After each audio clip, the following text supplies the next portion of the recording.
Hola, ¿qué tal? Buenos días, tardes ya a todos y a todas los que se pudieron conectar con nosotros en este webinar que está siendo posible gracias a Build RP, que nos invitó a este espacio a platicar con ustedes de aspectos jurídicos que debemos de cuidar en el emprendimiento.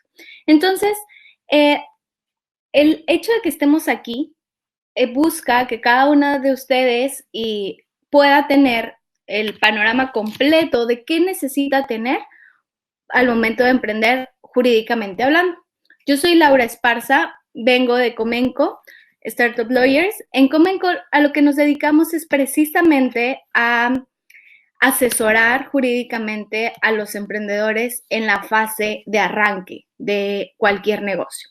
Nuestro fuerte es la asesoría jurídica.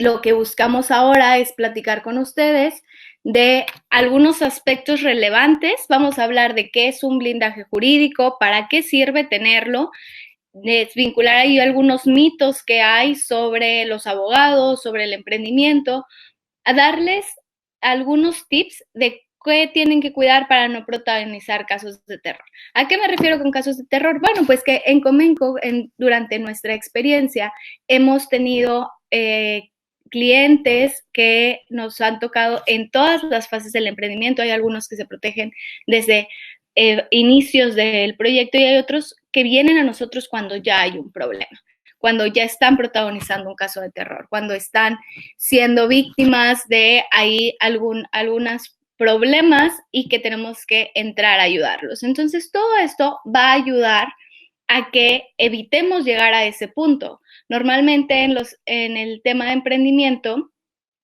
están vinculados muchos temas y los emprendedores se protegen ya hasta cuando está la problemática encima de ellos. Entonces, es lo que queremos evitar. Al final van a tener un espacio para preguntas. Ustedes pueden dejar ya sus preguntas en el espacio que tiene un icono como de un altavoz. Ustedes pueden ir dejando ahí sus preguntas para que en los últimos 40 minutos, en los últimos 20 minutos podemos platicar de cada una de ellas. Bueno, entonces estamos listos para iniciar. ¿Qué es el blindaje jurídico? Bueno, el blindaje jurídico es un término que hemos diseñado acá en Comenco, que precisamente se trata de crear una armadura con varios documentos jurídicos, con varias estrategias a tu proyecto. Entonces nos va a defender de lo que haya afuera, va a defender a esta idea, a este nuevo negocio, de todos los problemas que puedan venir en corto, en mediano y en largo plazo. Ahora, este blindaje jurídico no es todo igual, no significa que todos los modelos de negocio necesiten exactamente las mismas cosas, sino que cada uno de los negocios va a necesitar aspectos más importantes a cuidar. Detrás de cada gran idea hay un equipo de trabajo atrás. Entonces, ningún equipo es igual. También nos tenemos que preocupar por conocer quiénes están trabajando dentro de esa idea y buscar cómo protegerla jurídicamente. Entonces, ¿para qué sirve este blindaje jurídico? Bueno, pues que cuando tienes todo este enramado, toda esta plataforma jurídica estable dentro de tu negocio, vas a llamar a la formalidad. Si tú eres una persona formal, si tu negocio actúa conforme a las leyes, actúa con un orden jurídico detrás, con contratos, pagando a sus trabajadores, pagando a sus proveedores, teniendo toda esta base sólida, también vamos a llamar a que nuestros trabajadores sean formales con nosotros, que nuestros proveedores también sean formales con nosotros, que nuestros aliados sepan a lo que se comprometieron y funcionen de esta misma manera. Entonces, esto es ese plus de cómo este documento, cómo todas estas fases en las que yo me preocupo antes, me va a traer un beneficio o una ventaja competitiva contra alguien más. Bueno, otro tema para lo que me sirve el blindaje jurídico es el análisis de riesgos. El análisis de riesgos muchas veces se va dando cuando trabajamos con este abogado y nos va diciendo cuáles son los aspectos riesgosos dentro de nuestro negocio. Por ejemplo, nos ha tocado trabajar con clientes donde nos platican, bueno, pues yo tengo una idea, voy a trabajar con pacientes y voy a darles este o este servicio. Y entonces nosotros les preguntamos, bueno, ¿y a quién da sus datos personales? Que es una pregunta que el mismo fundador no se había hecho y había diseñado todo este modelo de negocio sin saber que a lo mejor su idea tenía un riesgo en datos personales. Entonces, cuando empiezas a trabajar de la mano con este abogado, te van surgiendo preguntas, te van surgiendo dudas y riesgos que tienes que saber cómo asumir. Entonces, más que darte completamente todas las soluciones, el blindaje jurídico te señala focos rojos que tienes que tener, con los que tienes que tener cuidado, temas que tienes que mitigar a tiempo. Otro de los beneficios es el blindaje de tus ideas, la protección de las ideas. Todos los modelos de negocio generan algo de creatividad, tienen algo de innovación. No lo vamos a encontrar todo en el mismo lugar. Hay negocios que se preocupan más por crear invenciones, a lo mejor tienen un invento, tienen una máquina, tienen algún aparato especial que crean dentro de su negocio, pero también tenemos otros tipos de negocios donde lo que crean son a lo mejor procesos, a lo mejor lo que crean son recetas, a lo mejor lo que crean es un software o una atención específica hacia los clientes. Entonces, todos los modelos de negocio tienen algo de creatividad dentro. Blindarlas jurídicamente nos ayuda a protegerlas, a ser los propietarios de esto, a poder ser los únicos que los puedan explotar. Como les decía desde el inicio, ninguna idea es igual a otra. Para cada una de las ideas tenemos estrategias jurídicas bien distintas que tienen que atender a las necesidades de los emprendedores. Otra de las razones por las que deben de proteger su negocio es el acceso a financiamiento. A ver, imagínense que ustedes son inversionistas, ustedes son un banco, ustedes tienen gran fuente de recursos y deciden poner su dinero a trabajar en alguien más, en algún nuevo negocio. ¿Ustedes dejarían toda su riqueza o esta inversión en manos de una persona que no sabe dónde está su comprobante de domicilio, que no tiene RFC, que no sabe quiénes son sus trabajadores, que a lo mejor no tiene contratos para los trabajadores, no tiene esta estructura sólida? Pues no, es un riesgo para esta persona que va a inyectar dinero. Lo que te ofrece el blindaje jurídico es tener todo esto en orden, llamar y ser atractivo para que un banco o un inversionista te pueda inyectar ese flujo de efectivo que vas a necesitar en estos primeros pasos. Entonces, lejos de convertirse en un gasto, todo el tema jurídico se convierte en una inversión, se convierte en algo que a futuro nos va a poder redituar en otras cosas como es el financiamiento. Bueno, otra de las cosas son los disclaimers frente a los clientes.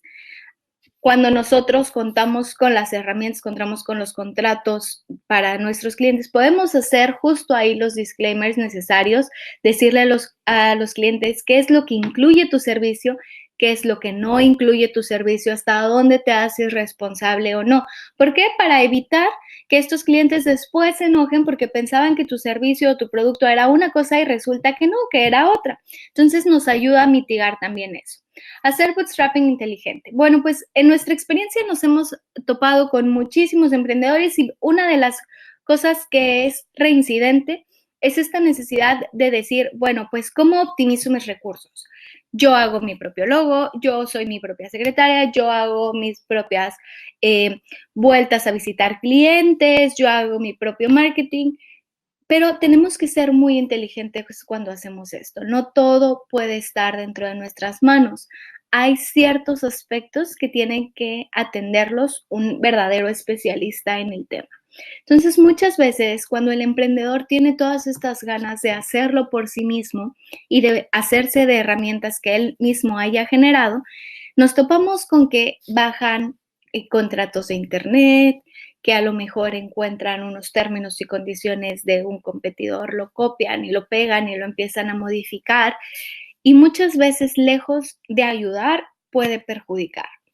Entonces, tendríamos que saber en qué fase se encuentra su empresa, saber de qué expertos necesitan y en cada una de esas etapas. Y uno de esos expertos, lo que siempre les vamos a recomendar, bueno, es pues que se acerquen con un abogado que conozca de empresas, de su sector.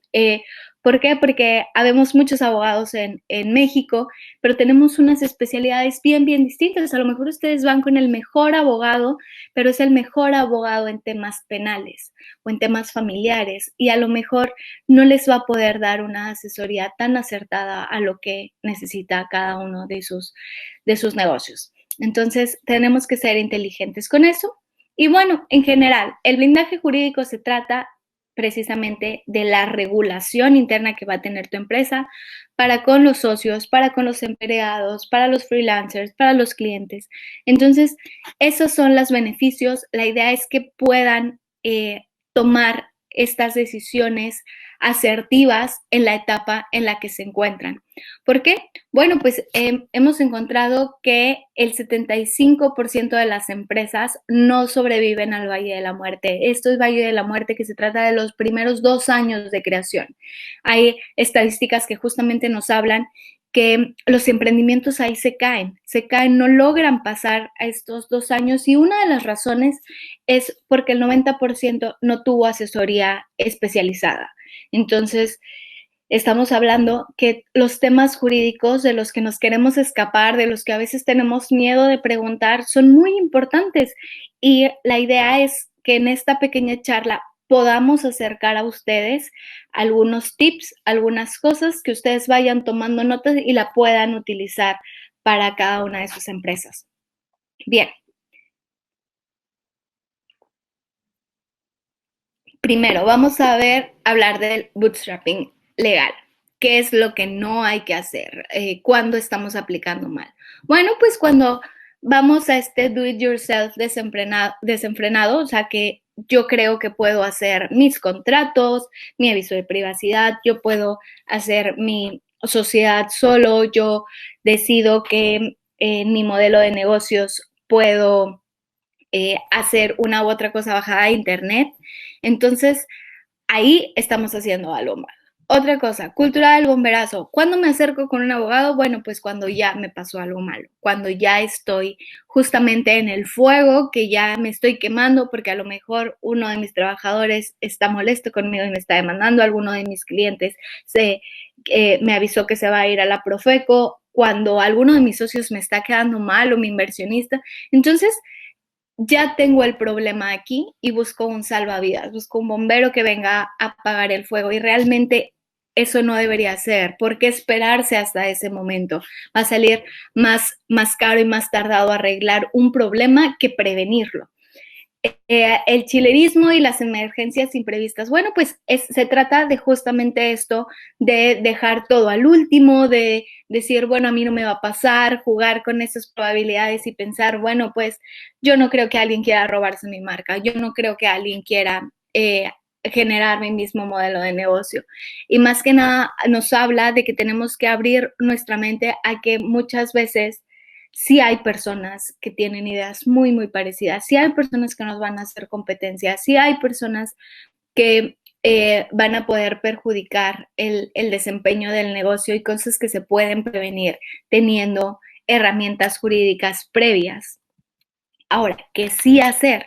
Bueno, pues tenemos que saber específicamente con quién vamos a colaborar. Necesitamos colaborar con personas responsables, con personas que sean afines a nuestro negocio. Entonces, la idea es hacerse de aliados estratégicos, de estar en constante comunicación con tu abogado, estar en constante comunicación con tu contador, que van a ser personas que están especializadas en sus ramas y que te van a poder ayudar un poco más. La segunda es mitigar los riesgos. Bueno, pues cuando sabes exactamente cómo diseñar tus prioridades jurídicamente hablando, vas a ir mitigando poco a poco los riesgos.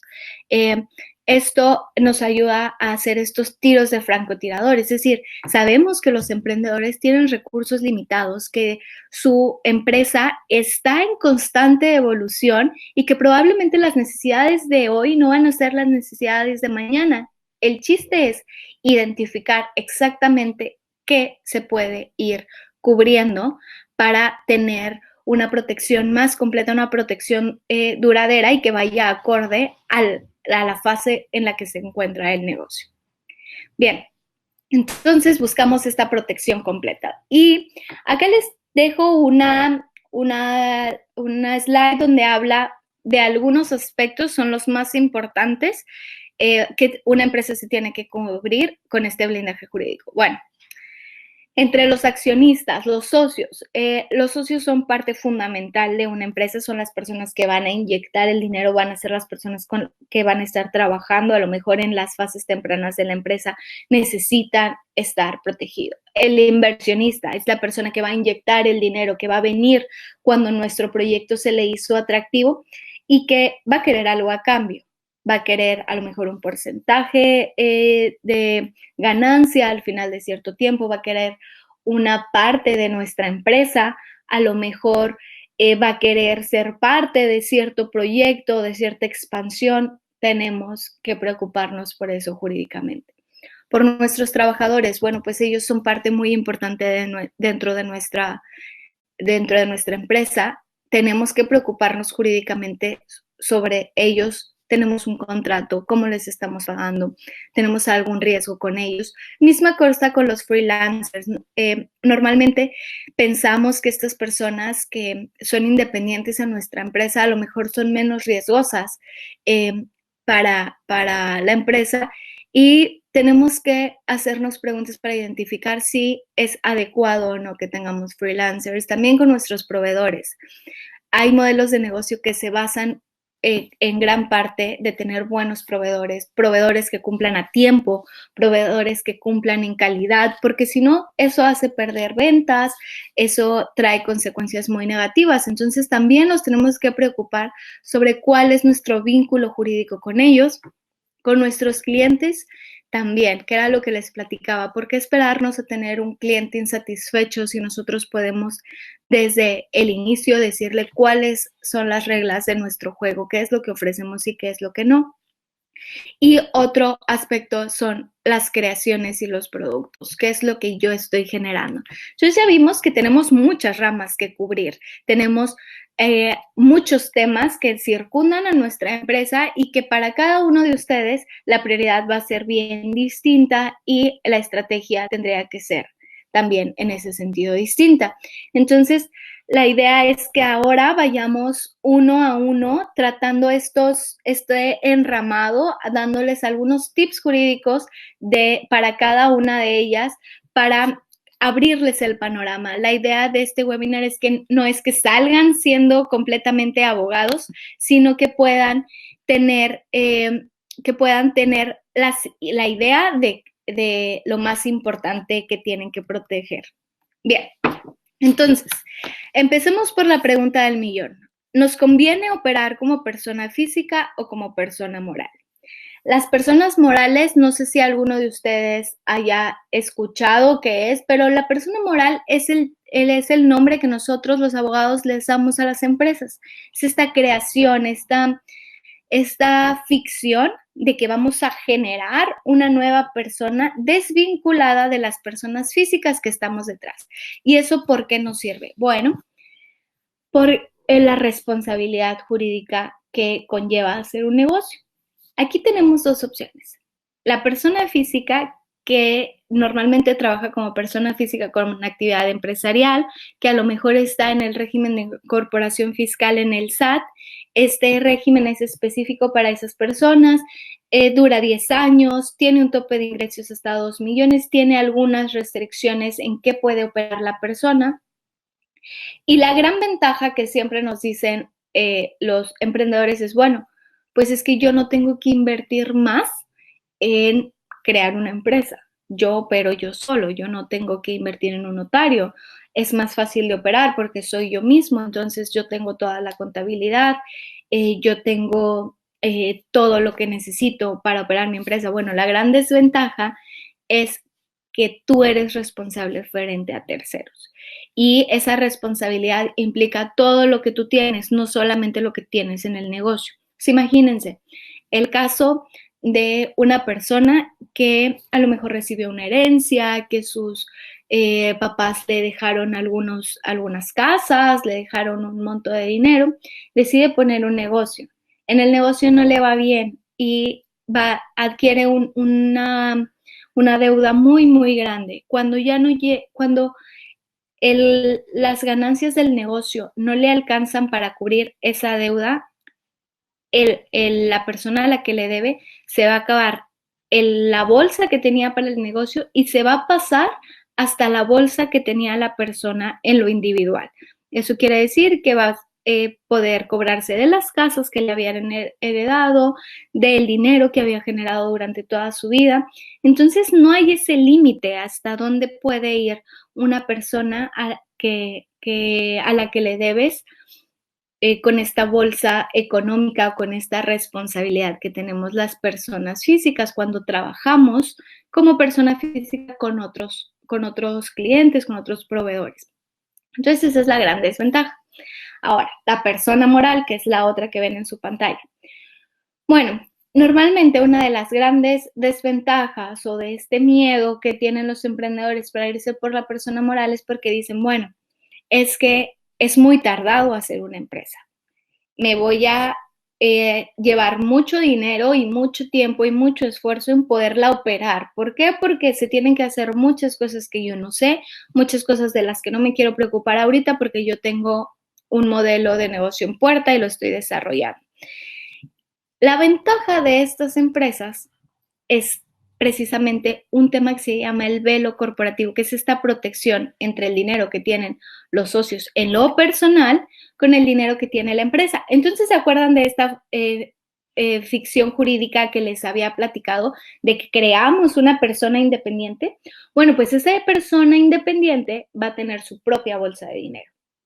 Esa bolsa de dinero va a servir precisamente para que esa persona moral se haga responsable de sus deudas, se haga responsable de sus ganancias, se haga responsable de sus obligaciones, poniendo una barrera entre esa empresa y entre las personas físicas que estamos detrás. Entonces aquí es de ponderar, si ya operas de una forma formal, que ya tienes trabajadores, que ya tienes clientes, que tienes proveedores, que tienes un monto de ganancias anual, ¿por qué no convertirte en una persona moral? ¿Por el miedo al costo administrativo? ¿Por el miedo a saber cómo operarla? Bueno, pues hay muchas empresas en México y detrás de ellas hay emprendedores. No son cosas que no puedas aprender. El chiste es encontrar específicamente insumos que te ayuden a saber operarla. Entonces, eso es la gran diferencia. Y ahora vamos a hablar de las sociedades mercantiles más utilizadas en el emprendimiento, es decir, de estas personas morales. Resulta que en el derecho no hay solamente un tipo de persona moral, no hay una empresa por default y que todos tengan que hacerse así, no, sino que vamos a tener varios tipos de empresas. ¿Ok? Ahora no vamos a hablar de todos los tipos de empresas, sino vamos a hablar de las que son más comunes, las que a ustedes les pueden interesar, las que pueden ser que cubran las necesidades de cada uno de ustedes. Bien, vamos a hablar entonces de la sociedad por acciones simplificada. Esta es nuestra sociedad más nueva en el derecho, tiene pocos años de haber sido creada y esta es la único tipo de empresa que puede hacerse a partir de una persona. Entonces, el detalle es que los socios solamente pueden ser personas físicas, la puedes crear en un sistema electrónico que ha dado la Secretaría de Economía para ello, tiene un tope de ingresos de hasta 5 millones de pesos anuales. Entonces, esta empresa está un poco limitada. Imagínense que es un escalón que se creó de pasar de personas físicas que no tienen absolutamente nada, les pusieron un escalón que es una sociedad por acciones simplificada para que luego pueda convertirse en una sociedad regular de mercantil, como sería una sociedad anónima de capital variable. Entonces, este es este escalón intermedio. Va a depender de cada uno de los casos si es conveniente o no tomar ese escalón, porque en nuestra experiencia muchos de los emprendedores están listos para llegar a una SA, a una SDRL, incluso algunos están listos para una SAPI, depende del equipo y la estructura que tengan dentro. Bueno, hablemos de la sociedad de responsabilidad limitada, que también puede ser de capital variable. Este tipo de empresa se enfoca en las personas, no se enfoca en cuánto dinero aportó cada una de las personas. Entonces, en esta sociedad nos vamos a encontrar con que buscamos que las personas con las que nos asociemos tengan una misma visión, tengan una misma preocupación. La mayoría de las decisiones se toman por la mayoría de personas que estamos inmersas. Si queremos meter un nuevo socio, todos tendríamos que estar de acuerdo. Por ejemplo, tiene un límite de 50 socios. Vamos a encontrar que este tipo de empresas normalmente son muy atractivas para los negocios familiares, cuando no importa si eres el abuelo, el tío, el primo, la cantidad de dinero que estás aportando a tu sociedad, sino que lo que buscan es que esta empresa familiar se mantenga familiar y pueda persistir a generaciones futuras. Entonces, esa es otra. Vamos a encontrar la sociedad anónima de capital variable. Esta es la más popular de las sociedades. Estoy segura que todos aquí han trabajado con alguna de ellas, las han visto. Este tipo de sociedades se preocupan por el capital que cada uno de los socios invierte. ¿Eso qué quiere decir? Bueno, pues que contrario a la SDRL, donde todos votábamos por persona, en la SADCB se vota por el capital que nosotros invertimos, por el número de acciones que tenemos. Las acciones, imagínense que son papelitos donde dice en cuántas partes está dividida mi empresa. Entonces, si yo tengo 5 acciones y mi hermana tiene 1, aunque mi hermana quiera votar una cosa y yo otra, yo voy a ganar porque tengo estos 5 acciones. Que estas 5 acciones obviamente valen más dinero que una acción. Entonces, esa es la sociedad anónima. Dentro de la sociedad anónima se pueden hacer algunos tipos de series de accionistas. Esto significa varios tipos de accionistas que les vamos a poder limitar o restringir algunos derechos, les vamos a poder poner a lo mejor algunos privilegios a los accionistas fundadores, vamos a trabajar con este capital variable para poder aumentarlo y disminuirlo cada cierto tiempo. Entonces, esta sociedad anónima nos da esa flexibilidad y muchas veces es adecuada para los emprendedores. Ahora vamos a una evolución de esta sociedad anónima que se llama la Sociedad Anónima Promotora de Inversión, la SAPI. Esta es muy famosa en el emprendimiento y muchas veces los emprendedores piensan que por el hecho de ser emprendedor tienes que hacer una SAPI. La realidad es que no, va a depender del tipo de negocio que tenga. La SAPI, de lo que se trata es que da todavía más flexibilidad que una SA para hacer estas series de accionistas distintos. Nos da más posibilidad de limitarles a lo mejor por completo el derecho de votar a un accionista, pero darle un beneficio económico. ¿Y esto por qué promueve la inversión? Bueno, pues porque hay algunas personas a las que no les interesa tomar decisiones en nuestra empresa, pero sí les interesa tener un beneficio económico más grande que el de todos los demás accionistas, que sí votan a lo mejor, porque esos son los inversionistas. Entonces, esa flexibilidad es la que nos da la SAPI. Ahora, también la SAPI requiere forzosamente que la administración se componga por varias personas. Entonces, cuando son emprendedores que a lo mejor trabajan ellos solos o que no tienen un equipo consolidado, es muy riesgoso poner a personas desconocidas dentro del consejo de administración, porque este consejo de administración van a ser las personas que operen el día a día, los representantes legales van a ser las personas que pueden firmar contratos, cheques, créditos. Entonces, realmente va a depender del equipo y los proyectos a futuro si les recomendamos que se vayan por una SAPI o que se vayan por una SA.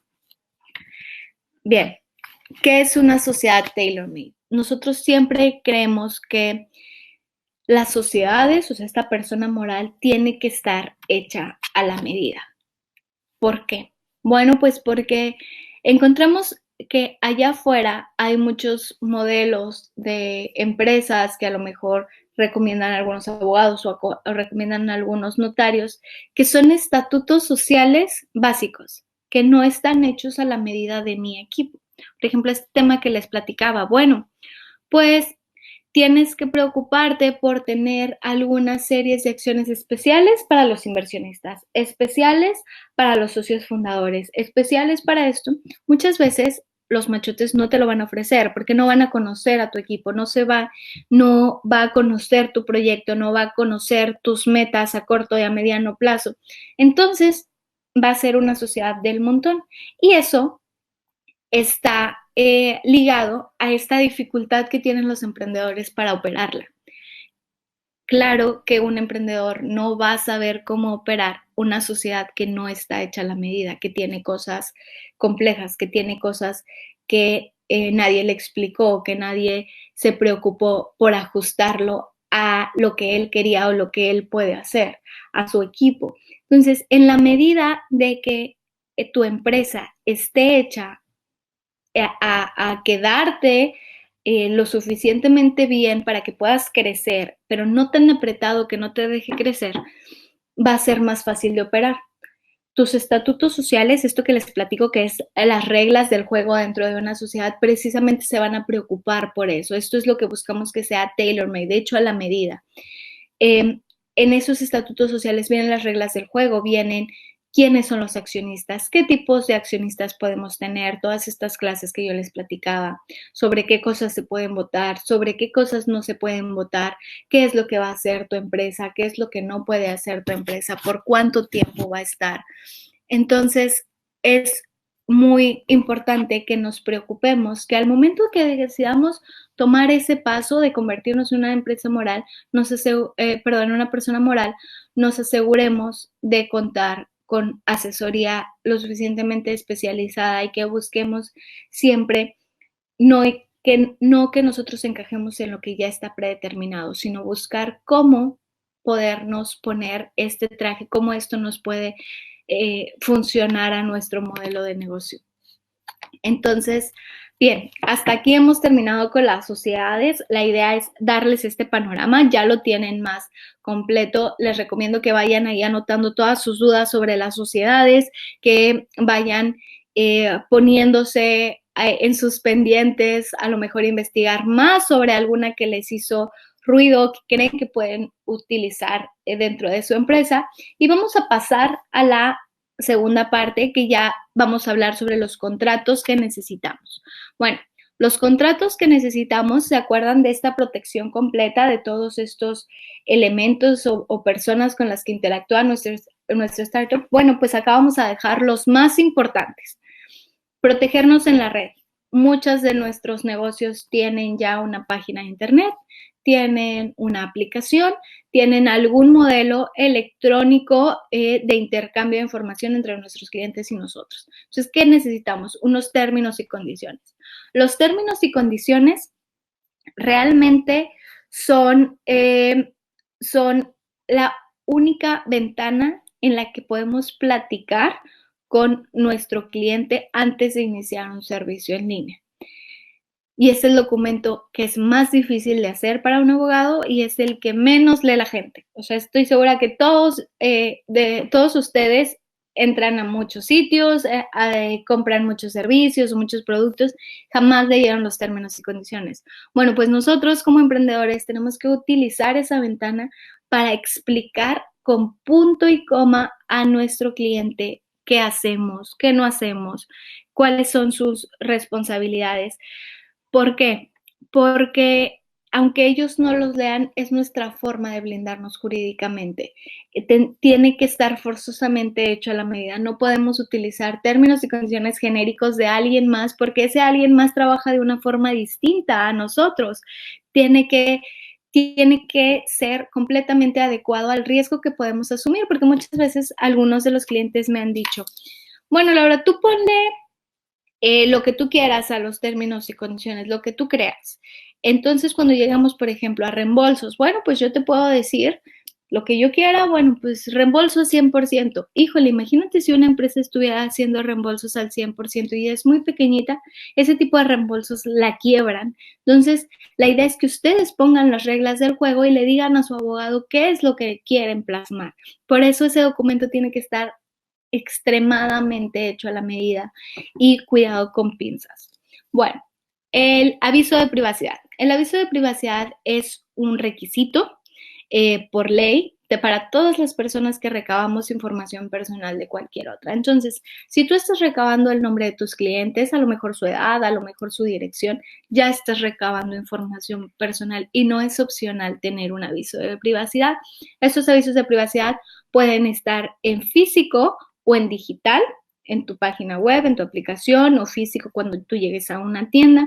Y básicamente de lo que se trata el aviso de privacidad es de, primero, decirle a las personas quién eres, qué información recabas, qué datos les estás preguntando, para qué la estás recabando, cómo la puedes cuidar, o sea, cómo cuidas tú al interior esa información, esas bases de datos que tú estás generando y qué es lo que puede hacer la persona en dado caso de que quiera que elimines esos datos personales de tus bases de datos. Eso es un aviso de privacidad.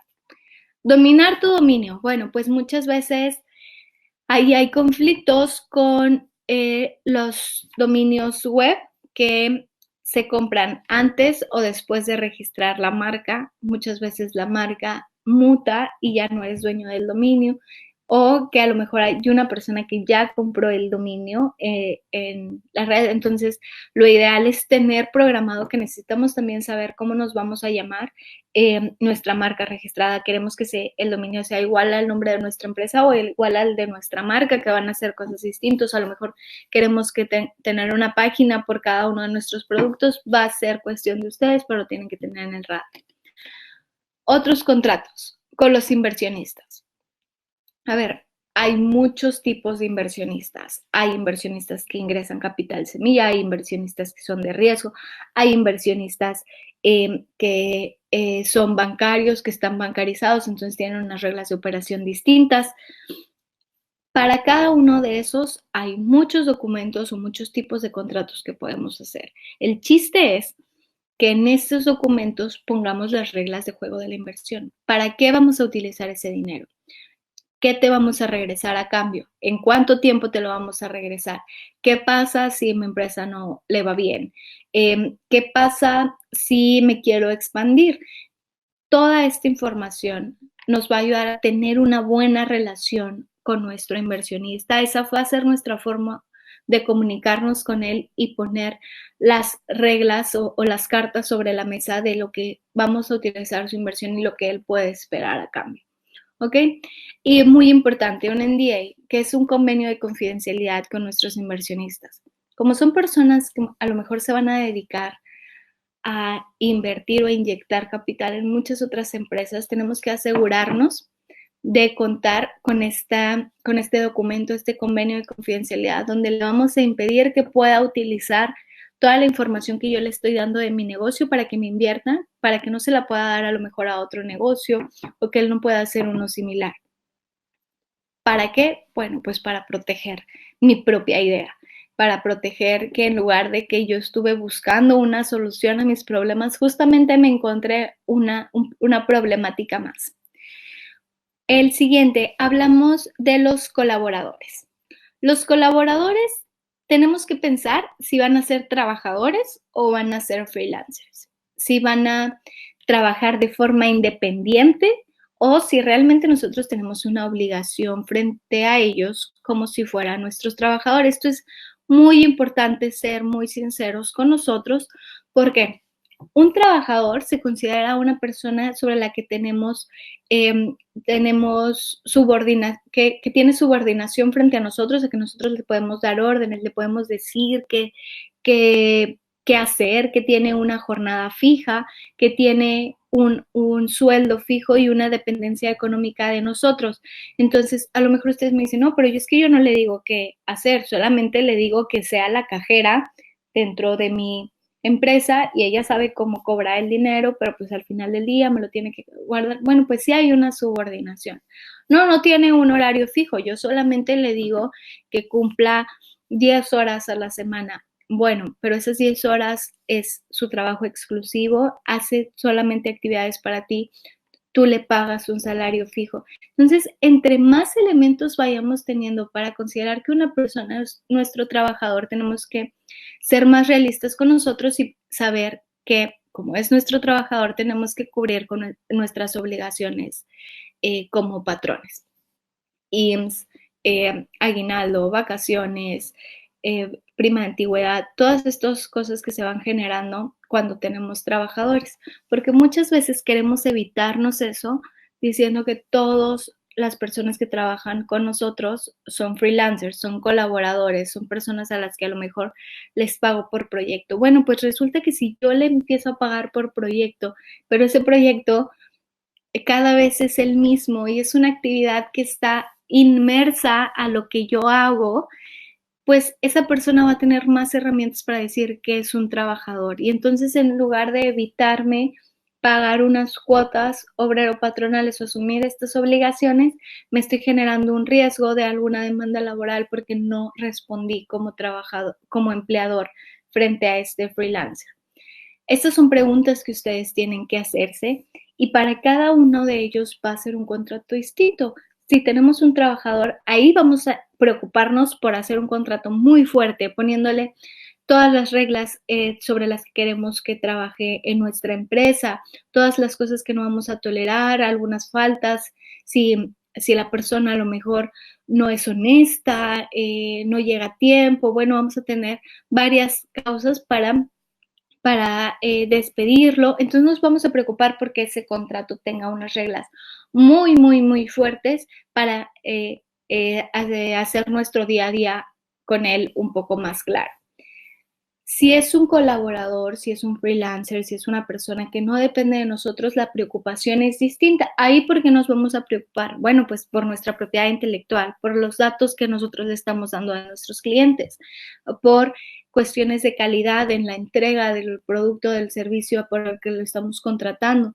Entonces, las preocupaciones y el tipo de documento van a ser muy distintas entre una u otra persona, pero ustedes, como cabezas de los negocios, tienen que preocuparse por saber con quién estoy colaborando, cuáles son los tipos de personas con los que me estoy relacionando. ¿Ok? ¿Queda claro? Bien, vamos al último punto, la propiedad intelectual. Bueno, la propiedad intelectual vamos a tener dos ramas importantes, la propiedad industrial y la de derechos de autor. La propiedad industrial se trata de todo aquello que genera o que está creado para utilizarse en el comercio, para generar dinero. Entonces, cuando estamos pensando en eso, como son las marcas, las patentes, los modelos de utilidad, tenemos que pensar que estamos hablando de propiedad industrial y tenemos que irla a registrar ante el INPI. Cuando estamos hablando de todas las creaciones que no están destinadas específicamente para el comercio, tenemos que pensar que estamos hablando de derechos de autor y les tenemos que registrar en el INDAUTOR. Como les platicaba al inicio, cada uno de sus modelos de negocio va a tener un sinfín de creaciones. Necesitamos identificar dónde están, cuáles son las que me conviene más proteger y cómo las voy a proteger. Por ejemplo, ¿sabían ustedes que hay muchos tipos de marcas? Hay marcas que son nominativas, son solamente el nombre, hay marcas que son innominadas, que solamente es un dibujo, hay marcas mixtas, que es la conjugación, hay tridimensionales, son paquetes, hay de olor, de sonido. Entonces, ¿cómo saber ustedes cuál es la marca que les conviene registrar? Bueno, pues hay que hacer un análisis completo de ¿qué es lo más importante para mí? Lo más importante para mí es cómo me llamo. Realmente mi logotipo no me importa porque es un logotipo muy básico. Bueno, entonces tendríamos que registrar una marca nominativa. No, lo que a ustedes les interesa a lo mejor es la marca en conjunto, cómo se llaman y con su logotipo. Bien, entonces busquemos una mixta. Cada uno de ustedes va a tener una necesidad muy distinta, pero hay que saber primero de qué estamos hablando, propiedad industrial o derechos de autor. Otra cosa, las invenciones. Las invenciones se registran de una forma distinta, pueden ser a través de una patente o de un modelo de utilidad. Y hay diferencias entre ellas. Ambas son invenciones, pero la patente es algo completamente nuevo, algo que nunca nadie haya visto en todo el mundo. El modelo de utilidad son variaciones a inventos que ya existen, pero que mi variación le da una ventaja competitiva frente al otro. Entonces, a lo mejor si yo quiero proteger un carro, pero que trabaje con agua, un motor que trabaje solamente con agua, bueno, pues los motores a lo mejor ya existen, pero específicamente que se alimenten de agua, no. Entonces podría ser un modelo de utilidad. Si yo encuentro una medicina para curar una enfermedad que antes era incurable, a lo mejor estoy hablando de una patente, de algo que no existía nunca antes. Entonces también tenemos que ahí saber para dónde vamos. Otra pregunta frecuente, ¿se pueden registrar las recetas? Las recetas no se pueden registrar. La receta de la limonada, de la receta de a lo mejor algún pie, algún postre, no se puede registrar como tal, pero sí se puede proteger. Se puede proteger a través de un secreto industrial. Entonces, si alguno de ustedes tiene un modelo de negocio que se base en recetas, mi recomendación va a ser siempre busquemos protegerlo como secreto industrial. Ahora, los software. Los software normalmente las personas piensan que se registran como una propiedad industrial, pero la realidad es que no, se registran como derechos de autor. Y si en México lo registramos como derecho de autor, tenemos que preocuparnos por tener también una autorización, una sesión de la persona que es su autor, del programador que generó nuestro software. Entonces, es siempre bien importante que ustedes, cuando se encuentran en esta fase de registrar su software o de contratar a un programador para que les apoye en eso, dejen bien claro desde su contrato inicial cómo van a estar los derechos de autor sobre esta inversión, este software sobre el que ustedes están pagando. Entonces, bien, a grandes rasgos, esto es todo el panorama. Hemos cubierto ya todos estos elementos que necesitamos para una protección completa.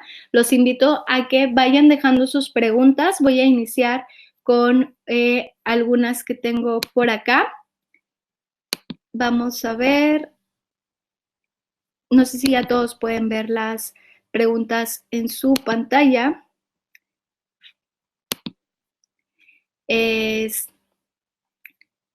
Hay un asesor que se presenta en la empresa y trabaja aquí con nosotros, o son por medios de comunicación, cómo se paga, por mensualidades, por hora o por proyecto. Bueno, muchas gracias, Kit, por tu pregunta. En Comenco lo que hacemos es que nos basamos en las tecnologías de la comunicación para hacer más fácil la prestación de los servicios a los emprendedores. Entonces, no buscamos que ellos tengan que estar viniendo al despacho, que se tengan que estar trasladando, en especial porque nosotros tenemos una cobertura nacional.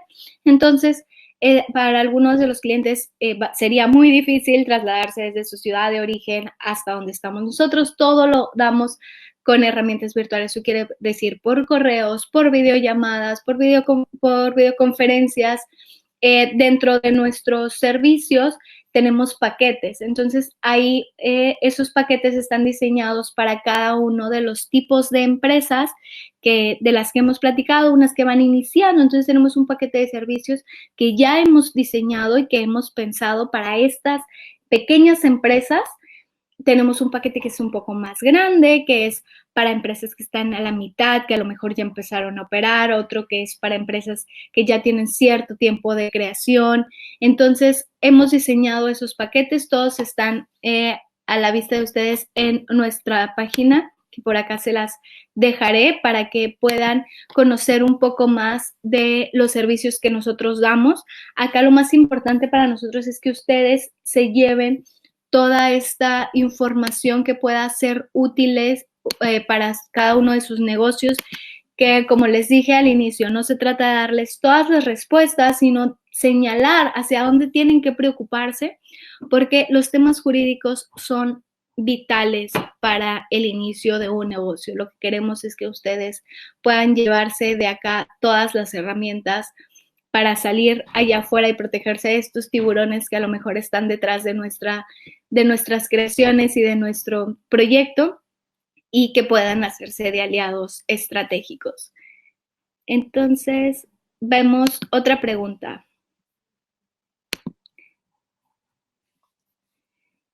¿Cómo podemos protegernos a la hora de ir a estas incubadoras y que no nos se queden con la idea? Bueno, lo primero será ver los términos y condiciones de esa incubadora. Muchas veces son términos y condiciones, muchas veces son contratos de prestación de servicios. Verificar que haya una cláusula de confidencialidad muy fuerte ahí para protegernos. Y si no lo tienen, llegar nosotros con este convenio de confidencialidad previo. ¿Por qué? Porque así nos vamos a buscar protegernos, tener un documento legal que ampare que nosotros le dijimos que veníamos a esta incubadora o esta aceleradora para hacer crecer nuestro proyecto, y que es muy importante para nosotros que no se divulgue y que no puedan obtener ellos, generar recursos a partir de la idea completa o de una parte de ella.